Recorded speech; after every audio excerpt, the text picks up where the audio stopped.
இறங்குகிற ஒரு தகப்பன்.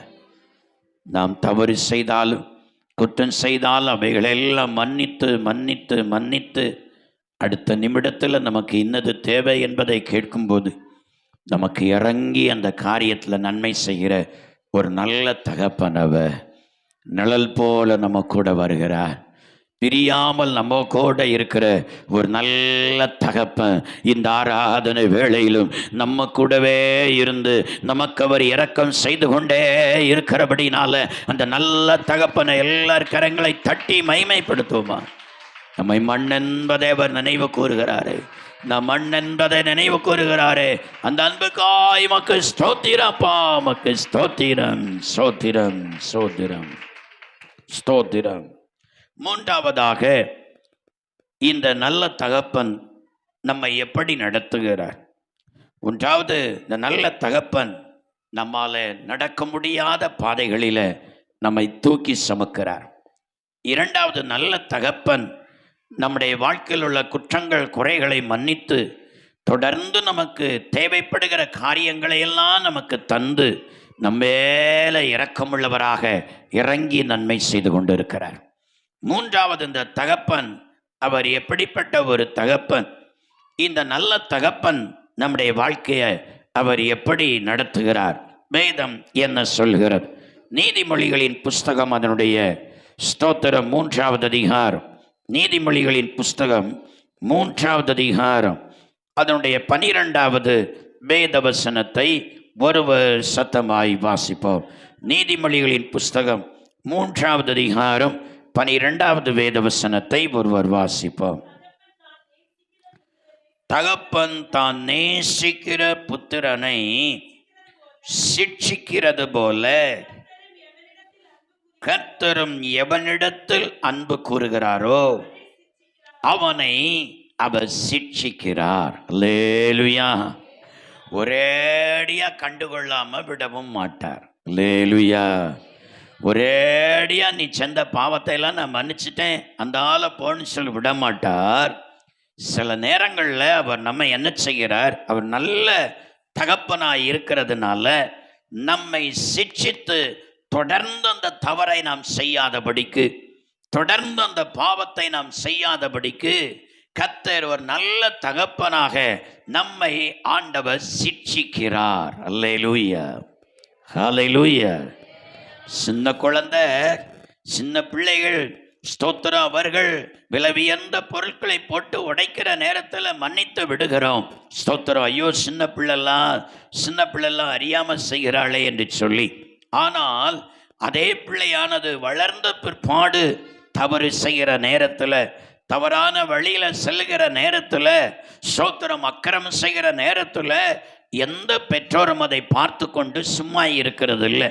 உண்மையிலேயே அந்த பிள்ளைக்கு மேலே ஒரு பாசம் இருந்தா, உண்மையிலேயே அந்த பிள்ளைக்கு மேலே ஒரு அன்பு இருந்தா அந்த பிள்ளையை என்ன செய்வாங்க?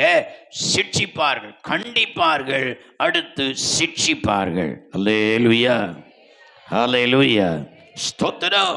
இதே போலதான் நம்முடைய ஆண்டவராகிய இயேசு கிறிஸ்துவும் நமக்கு ஒரு நல்ல தகப்பன். ஸ்தோத்திரம். நம்முடைய ஆரம்ப நாட்களில் நமக்கு வருகிற தவறுகளை எல்லாம் அவர் கண்டுகொள்ளாமல், ஐயோ மண்ணல்லவா, சிறு பிள்ளை அல்லவா, இப்பதானே என்னை ஏற்றுக்கொண்டு இருக்கிறா. ஸ்தோத்திரம். அவர் அப்படியே நம்மை மன்னித்து மன்னித்து இறங்கி இறங்கி இறங்கி நமக்கு தேவைப்படுகிற நன்மைகளை எல்லாம் தந்து கொண்டே இருக்கிறார். ஆனால் நாம் வளர்ந்து வருகிற நேரத்தில் இனி இப்படியே விட்டா அவ பாவத்தினால, பாவத்தின் சம்பளம் மரணம். ஸ்தோத்திரம். பாவத்திற்குரிய பரிகாரம் நரகம். ஆகையினால இந்த பாவத்தினால, இந்த அக்கிரமத்தினால, இந்த கீழ்ப்படியாமையினால இனி அந்த நரகத்துக்கு போயிடக்கூடாது, அந்த பாதாளத்தில் போய் சிக்கிடக்கூடாது. ஸ்தோத்திரம். சாத்தானுடைய வலையிலிருந்து அவளை வெளியில கொண்டு வரணுமே, பிசாசின் கண்ணிலிருந்து வெளியில கொண்டு வரணுமே. இதற்கு அவருக்கு வேற வழி இல்லை. அவர் நல்ல தகப்பனாய் இருக்கிறதுனால ஸ்தோத்திரம், அவர்கள் தவறுகிற நேரத்தில், குற்றம் செய்கிற நேரத்தில் ஒரு நல்ல தகப்பனை போல சிட்சிக்க ஆரம்பிக்கிறார். அல்லேலூயா, அல்லேலூயா. அவர்களை சிட்சிக்கிற நேரத்தில் தான் சில வேதனைகள் வருகிறது, துன்பங்கள் வருகிறது, வியாதிகள் வருகிறது, நஷ்டங்கள் வருகிறது. ஸ்தோத்திரம். பலவிதமான சூழ்நிலைகள் நம்முடைய வாழ்க்கையில வந்து வேதனைப்படுத்துகிறது. அல்லேலூயா. கர்த்தருக்கு ஸ்தோத்திரம். வேதத்தில் நான் வாசித்து பார்க்கும் பொழுது ஸ்தோத்திரம், எபிரேயர்கள் நிருபம் அதனுடைய 12வது அதிகாரம் அதனுடைய 5-6 வசனங்களை நாம் வாசித்து பார்த்தால் கர்த்தருடைய வேதம் விவிதமாய் சொல்கிறது. வாசிப்போம். அன்றி என் மகனே, கர்த்தருடைய சிட்சையை அற்பமாக எண்ணாது, அவரால் கடிந்து கொள்ளப்படும் போது சோர்ந்து போகாது. கர்த்தர் எவனிடத்தில் அன்பு கூறுகிறாரோ அவனை அவர் சிட்சித்து தாம் சேர்த்து கொள்ளுகிற எந்த மகனையும் தண்டிக்கிறார் என்று பிள்ளைகளுக்கு சொல்லுகிறது போல உங்களுக்கு சொல்லுகிறேன் என்று சொல்லுகிறார். அல்லேலூயா, ஹல்லேலூயா. ஸ்தோத்திரம். தாம் நேசிக்கிறதான தன்னுடைய புத்திரனை அவர் சிட்சிக்கிறார். அல்லேலூயா, ஹல்லேலூயா. ஸ்தோத்திரம். அப்போ சிட்சை நம்ம மேலே விழுது, நாம் செய்த தவறுக்கு நம்ம மேலே அடி விழுது. ஆமாம், ஸ்தோத்திரம். ஆண்டவருடைய தண்டனை நம்ம மேலே வருது. ஸ்தோத்திரம். வந்து செய்த தவறுக்கு சில வியாதி வருது, சில துன்பம் வருது, சில நஷ்டம் வருது, சில இழப்பு வருது, சில அவமானம் வருதுன்னு சொன்னால் ஒன்றை புரிந்து கொள்ளணும், கர்த்தர் என்ன நேசிக்கிறார். அல்லேலூயா, ஹல்லேலூயா. அவர் என்னை நேசித்ததுனால என்னை சிட்சித்தார். என்னை அவர் தள்ளல. என்னை தள்ளுகிறதா இருந்தா என்னை அவர் சிட்சித்திருக்க மாட்டார். என்னை தள்ளுகிறதா இருந்தா என்னை அவர் தண்டித்திருக்க மாட்டார். என்னை அவர் தள்ளுகிறதா இருந்தா எனக்கு இந்த வேதனை வரும்படியான சூழ்நிலையை உருவாக்கி இருக்க மாட்டார். ஆனா இன்றைக்கு என் தேவன் என்னை தண்டித்திருக்கிறார் என்று சொன்னா, என்னை சிட்சித்திருக்கிறார் என்று சொன்னா, எனக்கு இந்த பாடை ஆண்டவர் அனுமதித்திருக்கிறார் சொன்னா, இயேசு என்னை நேசித்தாரே, இயேசு என்னை நேசித்தாரே, அந்த அன்புக்காய் ஸ்தோத்திரம் என்று சொல்லி மகிமைப்படுத்தணும். அல்லேலூயா, அல்லேலூயா. உண்மையா அதே போல இயேசுவை நேசிக்கிற தெய்வ பிள்ளைகள் தங்களுடைய வாழ்க்கையில் அதை புரிந்து கொள்ளுவாங்க. அல்லேலூயா, கர்த்தருக்கு ஸ்தோத்திரம். பாருங்க, எத்தனையோ பாடுகளின் வழியாக ஸ்தோத்திரம் உங்களுக்கு முன்னால் நிற்கிற நான் கடந்து வந்தேன். இதுவரைக்கும் ஏன் ஆண்டவரே இந்த பாடு எனக்கு வந்துன்னு சொல்லி கேள்வி கேட்டதில்லை. நான் சொன்ன ஒரே ஒரு காரியம், நீர் என்னை நேசித்ததற்காய் ஸ்தோத்திரம்னு சொன்னேன்.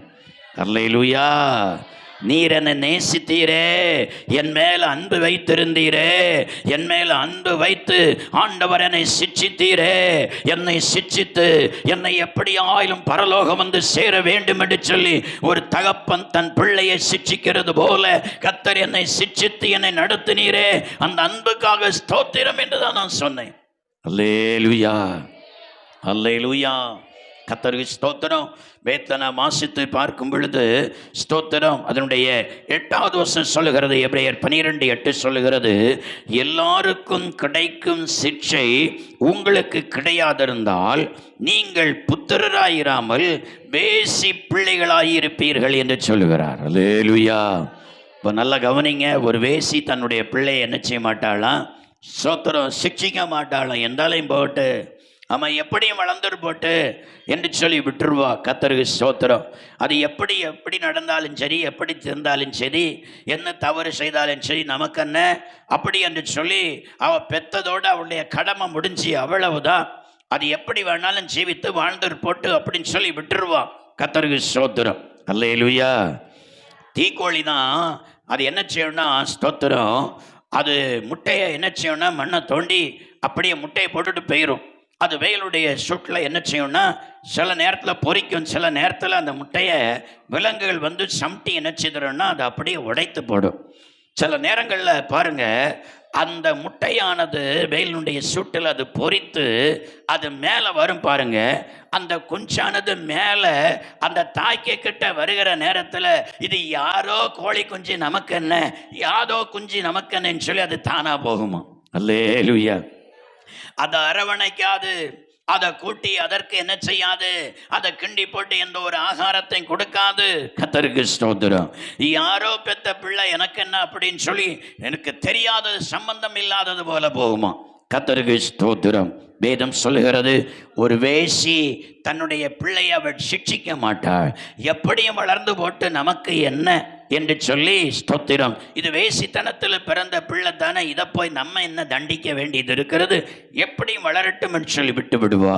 ஆனால் உண்மையாக குடும்ப ஸ்திரீயானவள், தன்னுடைய பிள்ளையின் மேல அக்கறை உள்ள ஒரு ஸ்திரீயானவள், ஸ்தோத்திரம், தன்னுடைய பிள்ளையின் மேல அக்கறை உள்ள ஒரு தகப்பனானவ, தன் பிள்ளை கொஞ்சம் தவறினாலும், கொஞ்சம் வழி விலகினாலும், கொஞ்சம் பாதை மாறினாலும், கொஞ்சம் கண் பார்வை திரும்பிட்டினாலும் என்ன செய்கிறார்? உடனே போய் சிட்சிக்கிறார். அல்லேலூயா, அல்லேலூயா. அந்த பிள்ளையை எப்படி சிட்சிக்கணுமோ அப்படி சிட்சிக்கிறார், எவ்வளவு கண்டிக்கணுமோ அப்படி கண்டிக்கிறார். அல்லேலூயா, ஸ்தோத்திரம். காரணம் அந்த பிள்ளைக்கு மேல வெறுப்பினால் அல்ல, அந்த பிள்ளையை நேசிக்கிறதுனால. அந்த பிள்ளை அந்த தவறு செய்யக்கூடாது, வாழ்க்கையில நல்லா இருக்கணும், வருங்காலத்தில் நல்லா இருக்கணும், நல்ல நிலையில இருக்கணும், சாட்சியா இருக்கணும், பரிசுத்தமா இருக்கணும், எப்படியாயிலும் பரலோகம் வந்து சேர வேண்டும் என்கிற எண்ணத்தோடு ஒரு தகப்பன் தன் பிள்ளையை சிட்சிக்கிறான். அல்லேலூயா. இதே போலதான் ஆண்டவராகிய கர்த்தர் நம்மை பார்த்து சொல்கிறார், ஸ்தோத்திரம், ஒரு நல்ல தகப்பனை போல சிட்சிக்கிறேன். நமக்கு கொஞ்சம் பெருமை வந்துட்டா கூட இந்த பெருமை நமக்கு வருகிறது பல நேரத்தில் நமக்கே தெரியாது. அல்லேலூயா. நமக்குள்ளால பெருமை மாறுகிறது, மனமேட்டிமை வருகிறது, நமக்கே அந்த மனமேட்டிமை வருகிறது, நமக்கு தெரியாது. ஸ்தோத்திரம். மற்றவர்களுக்கு தெரியும், அவங்க சொல்லுவாங்க, இப்போ கொஞ்சம் ஆள் நல்ல மேட்டிமையாக திரிகிறாங்க, ரொம்ப பெருமையாக பேசுகிறாங்க, ரொம்ப பெருமையாக போகிறாங்க, மற்றவங்க சொல்லுவாங்க. அல்லேலூயா, ஸ்தோத்திரம். நமக்கு அடி விழுந்து உணர்த்தப்படுகிற நேரத்தில் தான், ஐயையோ நான் இப்படியெல்லாம் இப்போ மனமேட்டிமையில் இருந்தனா, இவ்வளோ பெருமையாலாம் நான் நடந்தனா என்பது அப்போ தான் நமக்கு தெரியும், ஆண்டவர் அடி தண்டு உணர்த்துகிற நேரத்தில். அல்லேலூயா, ஹல்லேலூயா. கர்த்தருக்கு ஸ்தோத்திரம். அந்த நல்ல தகப்பன் நம்ம என்ன செய்கிறார்? அவர் சிட்சிக்கிற ஒரு தகப்பனாய் காணப்படுகிறார். வேதத்தில் நாம் வாசித்தை பார்க்கும் பொழுது கர்த்தருடைய வேதம் சொல்லுகிறது, ஸ்தோத்திரம், அதனுடைய பிந்தின வசனங்களை 9-10 வசனங்களை நாம் வாசித்து பார்த்தால் கர்த்தருடைய வேதம் விவிதமாய் சொல்லுகிறது. வாசிப்போம். அன்றி நம்முடைய சரீரத்தின் தகப்பன்மார்கள் நம்மை சிட்சிக்கும் போது அவர்களுக்கு நாம் அஞ்சி நடந்திருக்க, நாம் பிழைக்கத்தக்கதாக ஆவிகளின் பிதாவுக்கு வெகு அதிகமாய் அடங்கி நடக்க வேண்டும் அல்லவா? அல்லேலூயா. கர்த்தருக்கு ஸ்தோத்திரம். ஒரு சரீர பிரகாரமான தகப்பன் தன் பிள்ளையை சிட்சிக்கிற நேரத்தில் அந்த தகப்பனுக்கு அஞ்சி நடக்கிறது போல கர்த்தர், ஒருவேளை கர்த்தரை நம்முடைய கண்களினால் பாராமல் இருக்கலாம், ஆனால் நம்மை சிட்சிக்கிற ஒரு நல்ல தகப்பனாக. அல்லேலூயா. நம்முடைய கண்கள் தான் அவரை பார்க்கவில்லை, அவர் நம்மை தூக்கு சுமக்கிறார். நம்முடைய கண்கள் தான் பார்க்கவில்லை, அவர் நமக்கு இரக்கம் செய்து இறங்கி நன்மை செய்து கொண்டிருக்கிறார். நம்முடைய கண்கள் தான் பார்க்கவில்லை, அவர் நம்மை சிட்சித்து கொண்டிருக்கிறார். அல்லேலூயா, அல்லேலூயா, ஸ்தோத்திரம். அப்போ அவர் நம்ம சிட்சிக்கிற நேரத்தில், சரீர பிரகாரமான தகப்பன் பிள்ளை தவறுகிற நேரத்தில் சிட்சித்தால், அந்த நல்ல ஒழுக்கம் உள்ள பிள்ளை அந்த தகப்பனுக்கு அஞ்சி நடக்கிறது போல பரிசுத்த ஆவியாகிய தேவன் சொல்லுகிறார், ஸ்தோத்திரம், கர்த்தர் நம்மை சிட்சிக்கிற நேரத்தில், ஒரு நல்ல தகப்பனாக இருந்து சிட்சிக்கிற நேரத்தில் அவருக்கு நாம் அஞ்சி நடக்கணும், தேவனுக்கு பயந்து நடக்கணும். அல்லேலூயா. அப்ப தேவனுக்கு பயப்படாம நடந்தாலும் அடி விழும். அல்லேலூயா, ஹல்லேலூயா. ஒரு 2 ஸ்தோத்திர கன்னியாஸ்திரிகள் ஒரு தடவை என்ன செய்தாங்கன்னா, என்னை பார்க்க வந்திருந்தாங்க. ஸ்தோத்திரம். அவங்க நல்ல தேசத்தில் வல்லமையாக பிரகாசிக்கிற பாத்திரங்கள். ஸ்தோத்திரம். 2 கன்னியாஸ்திரிகள் தேசத்தில் வல்லமையாக பிரகாசிக்கிறவங்க. அவங்க ஒரு தடவை என்ன செய்திருந்தாங்க, அவங்க என்னை பார்ப்பதற்காக வீட்டுக்கு வந்தாங்க. வந்து நம்முடைய சர்ச்சில் எல்லாம் நின்று அவங்க ஜெபம் பண்ணாங்க. ஜெபம் பண்ணிட்டு போகிற நேரத்தில் அவங்க என்னோட பேசிகிட்டு இருக்கும்போது அவங்க சொன்ன ஒரு வார்த்தை, கர்த்தர் எங்களை ரொம்ப நேசிக்கிறார். நாங்கள் ஒரு காலத்தில் இந்த கத்தோலிக்க மார்க்கத்தில் ரொம்ப வைராக்கியமாக இருந்தோம். அந்த கத்தோலிக்க மார்க்கத்தில் அந்த சிஸ்டர்மார்க்கெல்லாம் அவங்க தான் தலைவியாக இருந்தாங்களாம். கர்த்தருக்கு ஸ்தோத்திரம். பாருங்க, அவங்க சொன்னாங்க, கர்த்தர் அதிலிருந்து எங்களை அழைத்து இப்படிப்பட்ட ஒரு ஆவிக்குரிய ஊழியத்திற்கு கர்த்தர் எங்களை கொண்டு வந்திருக்கிறார். ஸ்தோத்திரம். ஆனால் இப்படிப்பட்ட ஊழியத்தில் கொண்டு வந்த ஆண்டவர் எங்களுடைய வாழ்க்கையில் பல முறை எங்களை தண்டித்திருக்கிறார் என்று சொன்னாங்க. அல்லேலூயா, ஸ்தோத்திரம். நாங்கள் கொஞ்சம் வழி விலகிட்டாலும் அவருக்கு அடி உடனே பட்டார்னு எங்கள் மேலே விழுகிறத நாங்கள் அறிகிறோம், பார்க்கிறோம், அஞ்சி நடக்கிறோம் அப்படின்னு சொன்னாங்க. அல்லேலூயா. கொஞ்சம் வழி விலகினாலும் அடி பலார்னு போட்டுறார். 2 சகோதரிமாரா சொல்கிறாங்க. ஸ்தோத்திரம். இன்னைக்கு அவங்கள பார்த்து ரொம்ப வருஷம் ஆயிட்டு. கர்த்தருக்கு ஸ்தோத்திரம். பாருங்க, ஒரு பெரிய ஒரு ஸ்தாபனத்தினுடைய தலைவியாக கர்த்தர் எங்களை வைத்திருக்கிறாங்க. தேசம் எங்கிலும் உலகம் எங்கிலும் அவர்களை பயன்படுத்துகிறாங்க. ஸ்தோத்திரங்க. சொல்கிறாங்க, நாங்கள் கொஞ்சம் விலகிட்டாலும் கொஞ்சம் தவறிட்டாலும் உடனே கர்த்தர் எங்களை அடிக்கிறார். அந்த அடி பட்ட உடனே எங்களுக்கு கொஞ்சம் வேதனையாக இருக்குது, சங்கடமாக இருக்குது, தாங்க முடியல, நாங்கள் வேதனைப்படுகிறோம், கண்ணீர் வடிக்கிறோம். ஆனால் அடுத்த நேரத்தில் இயேசு எங்களை நேசிக்கிறதற்காக கர்த்தருக்கு ஸ்தோத்திரம் என்று சொல்லுகிறோம். இனி அந்த தவறை நாங்கள் செய்யாதபடிக்கு, இனி அந்த குற்றத்தை நாங்கள் செய்யாதபடிக்கு, இனி எங்கள் வழியில் நாங்கள் விலகாதபடிக்கு அவர் எங்களை தண்டித்து சீர்படுத்தினதற்காக அந்த இயேசுவுக்கு ஸ்தோத்திரம் சொல்லுகிறோம் சொன்னாங்க. அல்லேலூயா, ஹல்லேலூயா, கர்த்தருக்கு ஸ்தோத்திரம். அப்போ ஆண்டவர் நேசிக்கிற பிள்ளைகளை ஸ்தோத்திரம் அவர் என்ன செய்கிறார்? அவர் சிட்சிக்கிறார். அதே போல அவரை நேசிக்கிற பிள்ளைகள் அதை புரிந்து கொள்ளுகிறாங்க. இது நமக்கு சாதாரணமாக இயற்கையாய் வந்த ஒரு காரியம் அல்ல, இது தேவனால் நமக்கு விழுந்த அடி என்பதை அறிந்து கொள்ளுகிறாங்க. அல்லேலூயா. இது ஏதோ சூழ்நிலையினால நமக்கு வந்ததல்ல, இது இயற்கையினால் வந்ததல்ல, சூழ்நிலையினால் வந்ததல்ல, ஸ்தோத்திரம், செயற்கையினால் வந்ததல்ல, ஒரு மனுஷனால வந்ததல்ல. நான் கர்த்தருடைய வழியை விட்டு விலகினதுனால தேவன் எனக்கு அடிவிழ பண்ணி இருக்கிறார், என்னை வழியை செவ்வை பண்ணுவதற்காக என்பதை அறிந்து கொண்டு அவருக்கு அஞ்சி அந்த வழியை செவ்வை பண்ணி கொள்ளுகிறார்கள். அல்லேலூயா, ஹல்லேலூயா, கர்த்தருக்கு ஸ்தோத்திரம். தேவனுடைய பிள்ளைகளை, ஆகையினால ஆண்டவருக்கு தண்டனை நமக்கு மேலே வரும்னு சொன்னால் மனுஷனை நம்ம குற்றம் சொல்ல வேண்டாம். ஸ்தோத்திரம். சில நேரத்தில் யாருக்கு மேலேயாவது அந்த பழியை கொண்டு போட்டுருவாங்க. இதனால தான் எனக்கு இப்படி வந்தது, இதனால தான் இந்த சூழ்நிலை வந்தது, இதனால தான் இந்த வேதனை வந்தது, இதனால தான் இந்த வியாதி வந்தது, இதனால தான் இந்த நஷ்டம் வந்தது, இதனால தான் இவ்வளவு கஷ்டம் எனக்கு வந்ததுன்னு சொல்லி யாருக்கு மேலேயாவது பழி போட்டுருவாங்க. ஸ்தோத்திரம். இல்லை, அந்த பழியை உங்கள் மேலே ஏற்றுக்கொள்ளுங்க. நான் ஆண்டவரை விட்டு விலகினதுனால, என் இருதயத்தில் பெருமை கொண்டதுனால, என் இருதயத்தில் மேட்டிமை கொண்டதுனால, நான் கர்த்தருக்கு பயப்படாமல் நடந்ததுனால, நான் கர்த்தரு பயப்படாமல் பேசினதுனால, நான் ஆண்டவருக்கு வழியை விட்டு விலகிறதுனால கர்த்தரே என்னை சிட்சித்திருக்கிறார் என்று சொல்லி இதை அப்படியே தனக்காக என் குற்றத்தின் நிமித்தமாக என் மேல் அன்பு கூர்ந்ததுனால தெய்வம் என்னை சிட்சித்திருக்கிறார் என்று சொல்லி ஏற்றுக்கொள்ளுகிறவர்களோ கர்த்தருடைய தண்டனைக்கு அவர்கள் தப்புவித்துக் கொள்ளுகிறார்கள். தேவனுடைய இரக்கத்தை தொடர்ந்து பெறுகிறார்கள். பரலோக ராஜ்யத்திற்கு ஆயத்தப்படுகிறார்கள். கரங்களை தட்டி சத்தமாய் கர்த்தரை நாம் மகிமைப்படுத்துவோம். அல்லேலூயா, ஹல்லேலூயா. 10வது வசனத்தை நாம் வாசித்து பார்க்கும் பொழுது எபிரேயர் 12:10 நாம் வாசித்து பார்த்தால் கர்த்தருடைய வேதம் சொல்கிறது. வாசிப்போம். அவர்கள் தங்களுக்கு நலமென்று தோன்றினபடி கொஞ்ச காலம் சிட்சித்தார்கள், இவரோ தம்முடைய பரிசுத்தத்திற்கு நாம் பங்குள்ளவர்களாகும் பொருட்டு நம்முடைய பிரயோஜனத்துக்காகவே நம்மை சிட்சிக்கிறார். அல்லேலூயா. பாருங்க, ஸ்தோத்திரம். உலக பிரகாரமான தகப்பன்மார் தாய்மார் பாருங்க, அவங்களுக்கு நலமென்று தோன்றுகிறபடி கொஞ்ச காலம்தான் சிட்சிக்கிறாங்க. கர்த்தருக்கு ஸ்தோத்திரம். அதுக்கப்புறம் திருமணம் பண்ணி கொடுத்தாச்சுன்னா யார் வந்து சிட்சிக்க போகிற? தோளுக்கு மேலே அவங்க வாலிபத்தில் வளர்ந்துட்டா அடிக்க முடியுமா? கம்பை பிடிங்கி திருப்பி அடிச்சிருவாங்க. அல்லேலூயா. ஏதோ கொஞ்ச காலம் மாத்திரம்தான் சரீர பிரகாரமான தகப்பனும் தாயும் சிட்சிக்கிறாங்க. வளர்ந்துட்டா அடிக்க முடியாது, திருமணம் ஆயிட்டா அடிக்க முடியாது. ஆனால் இந்த தேவனாகிய இந்த நல்ல தகப்பன் இருக்கிறார் பாருங்க, அவருக்கு கழுத்துக்கு மேலே யாரும் வளரவும் முடியாது, அவரை விட பெரிய ஆளை யாரும் மாற முடியாது. அல்லேலூயா, ஹல்லேலூயா. ஆமா, எத்தனை பொண்ணை கட்டி எத்தனை பிள்ளைகளை பேரம் பேத்திய கண்டாலும் அவரை விட பெரிய ஆளா மாற முடியாது, அவரை விட முதிர்ச்சியாய் மாற முடியாது.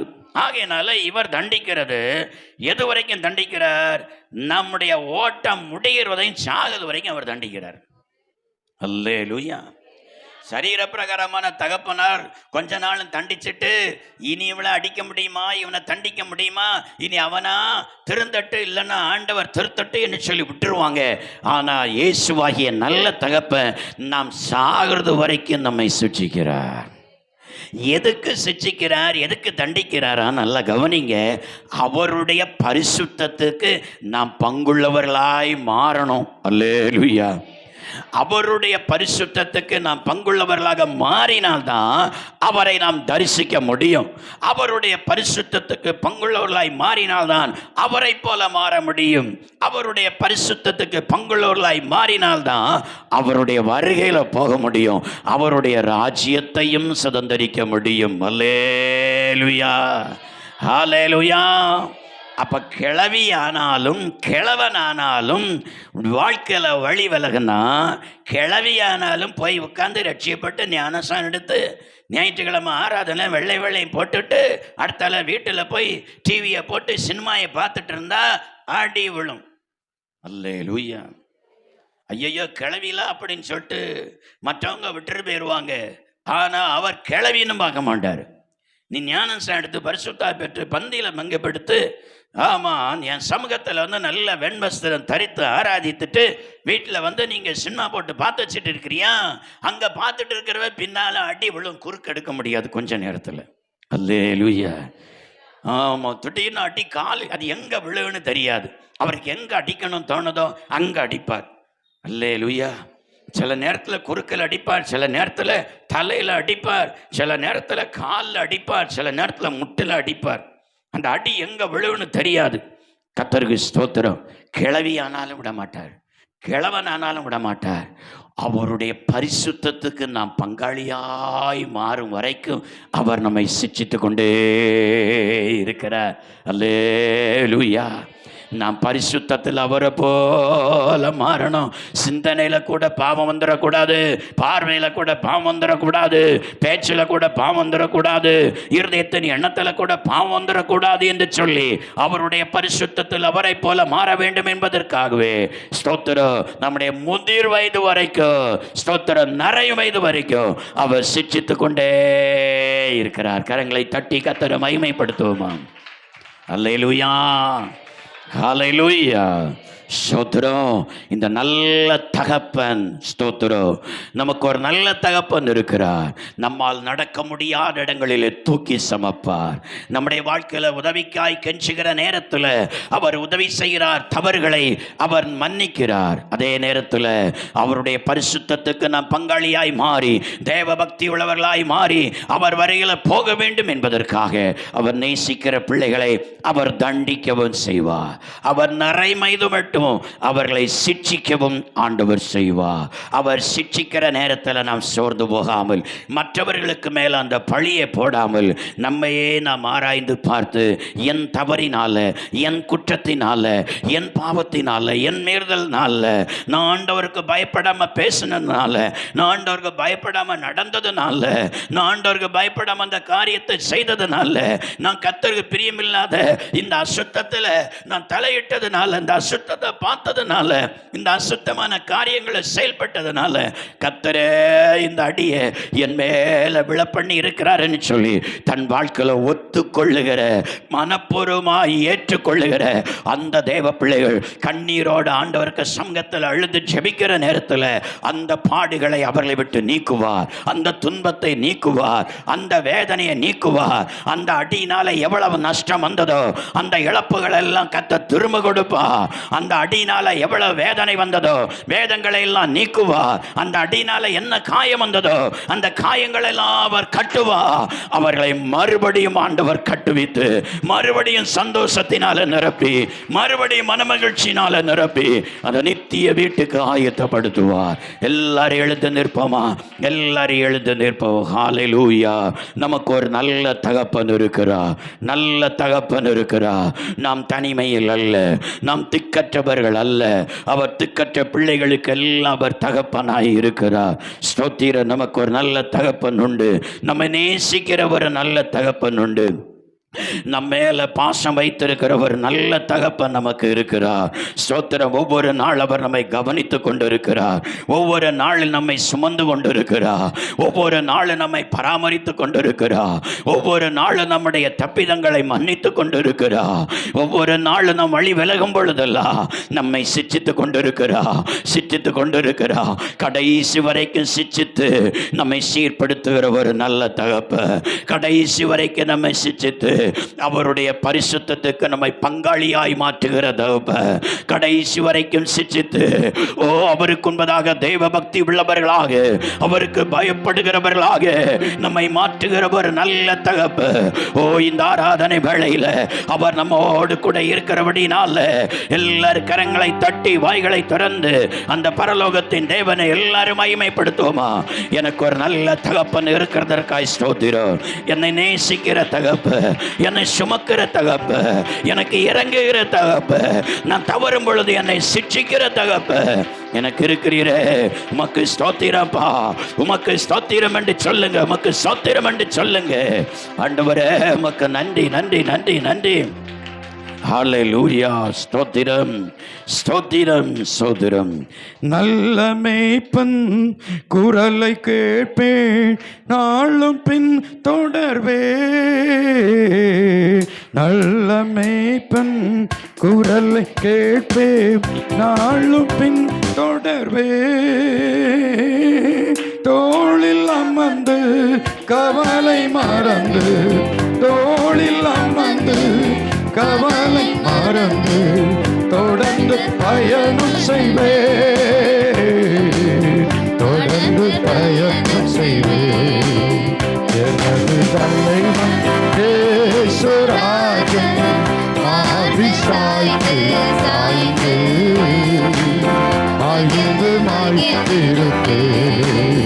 எனது தலைவன் இயேசுராஜன் மாறி சாய்ந்து சாய்ந்து மாய்ந்து மாய்ந்திருப்பே. பசும்புல் மேய்ச்சல் அமர்ந்த தண்ணீர் அழைத்து சொல்பவரே. பசும்புல் மேய்ச்சல் அமர்ந்த தண்ணீர் அழைத்து சொல்பவரே. ஆத்துமாவை தினமும் பேசி, ஆத்துமாவை தினமும் பேசி அணைத்து கொள்பவரே, அணைத்து கொள்பவரே. எனது தலைவன் இயேசுராஜன் மாறி சாய்ந்து சாய்ந்து மாய்ந்து மாய்ந்திருப்பே. எனது தலைவன் இயேசுராஜன் மாறி சாய்ந்து சாய்ந்து மாய்ந்து மாய்ந்திருப்பே. தேவி தேவ வேதி வேந்து அமைதி மன்ன, தேவி தேவ வேதி வேந்து அமைதி மன்ன. நினைத்து நினைத்து துதித்து துதித்து, நினைத்து நினைத்து துதித்து துதித்து நிம்மதி அடைவே, நிம்மதி அடைவே. எனது தலைவன் இயேசுராஜன் மாறி சாய்ந்து சாய்ந்து மகிழ்ந்து மகிழ்ந்திருப்பே. எனது தலைவன் இயேசுராஜன் மாறி சாய்ந்து சாய்ந்து மகிழ்ந்து மகிழ்ந்திருப்பே. மாய்ந்து மாய்ந்திருப்பே, மாய்ந்து மாய்ந்திருப்பே, மாய்ந்து மாய்ந்திருப்பே.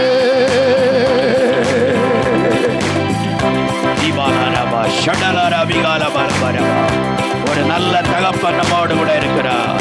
நம்மை சிட்சித்து சீர்படுத்துகிற ஒரு தகப்பன், அவருடைய பரிசுத்தத்துக்கு நம்மை பங்காளிகளாய் மாற்றுகிற ஒரு தகப்பன், கர்த்தருக்கு பயப்படுகிற பயத்துல நம்மை வளர்க்கிற ஒரு நல்ல தகப்பன், நம்முடைய குற்றங்களை மன்னிக்கிறவர், நமக்கு இறங்கி நன்மை செய்கிறவர் நல்ல தகப்பன், நம்மால நடக்க முடியாத பாதைகளில் எல்லாம் நம்மை தோளில் சுமந்து செல்கிறவர் நல்ல தகப்பன் உண்டு. நாம் திக்கற்றவர்கள் அல்ல, நமக்கு ஒரு தகப்பன் உண்டு. நாம் அநாதைகள் அல்ல, நமக்கு ஒரு நல்ல தகப்பன் உண்டு. நாம் பரதேசிகள் அல்ல, நமக்கு ஒரு நல்ல தகப்பன் உண்டு.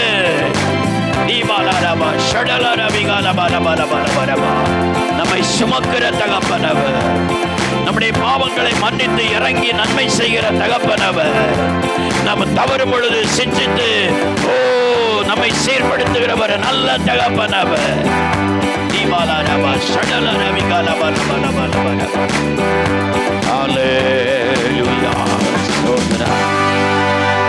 சோதரம் சோதரம் எல்லாரும் முழங்கால் படியிடுவோமா? எல்லாரும் முழங்கால் படியிடுவோம். முழங்கால் படியிட்டு ஸ்தோத்திரம் நம்முடைய கரங்களை நம்முடைய மார்பிலேயே அணைத்துக் கொள்ளுவோம். ஆண்டவரே, நீங்க எனக்கு ஒரு நல்ல தகப்பனா இருக்கிறீங்கப்பா.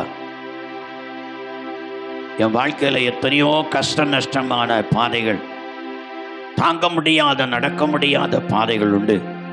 அவைகளை தாண்டி இன்றைக்கு உம்முடைய சமூகத்தில் நான் வந்து நிற்கிறேன்னு சொன்னால் என்னை நீ தூக்கி சுமந்தீரப்பா.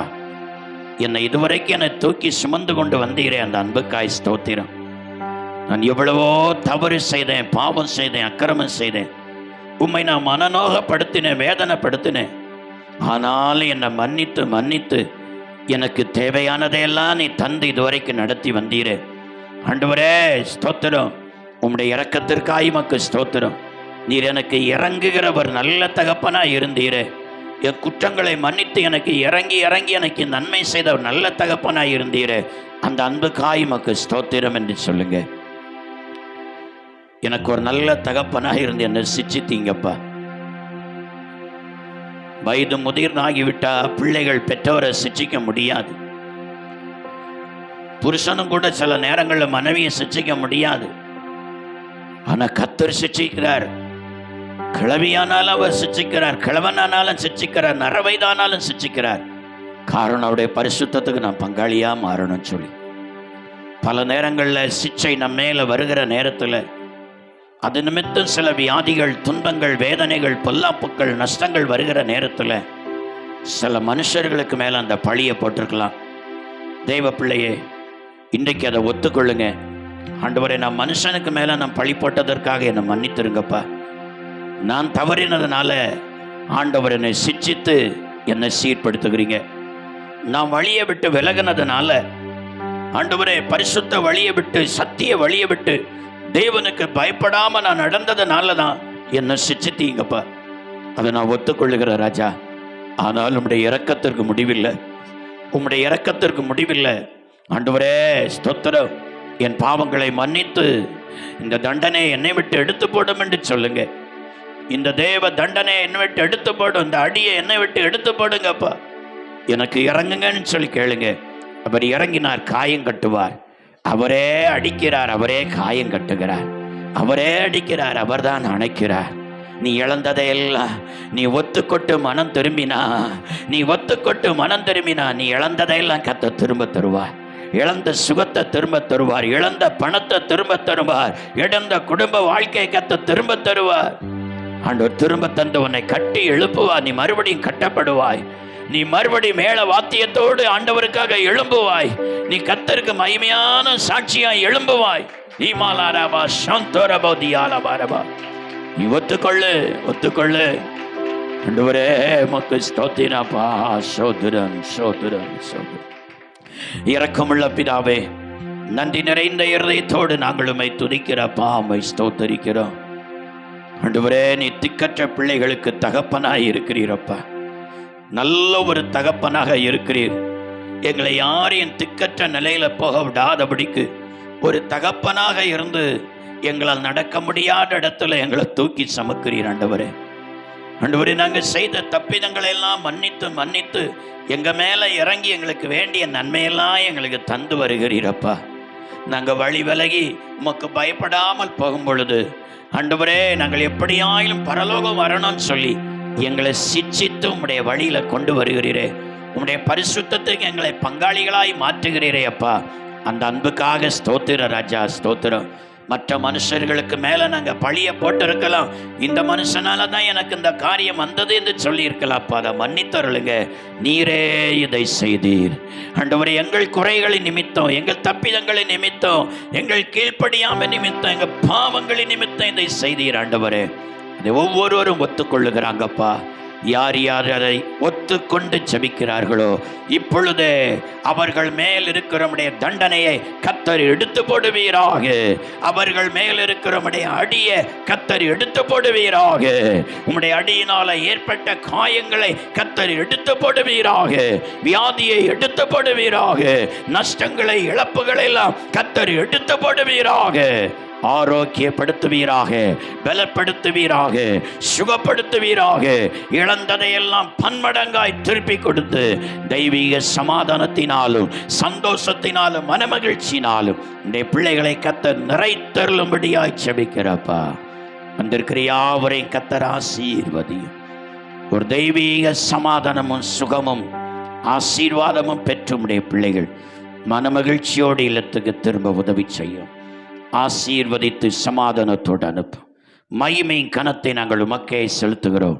மீட்பர் இயேசு கிறிஸ்துவின் நாமத்தினாலே ஜெபிக்கிறோம். ஜெபம் கேளும் எங்கள் ஜீவனுள்ள நல்ல பிதாவே. ஆமென், ஆமென். நாத்துமாவே கர்த்தரை ஸ்தோத்திரம். ஆவியை மழை போலே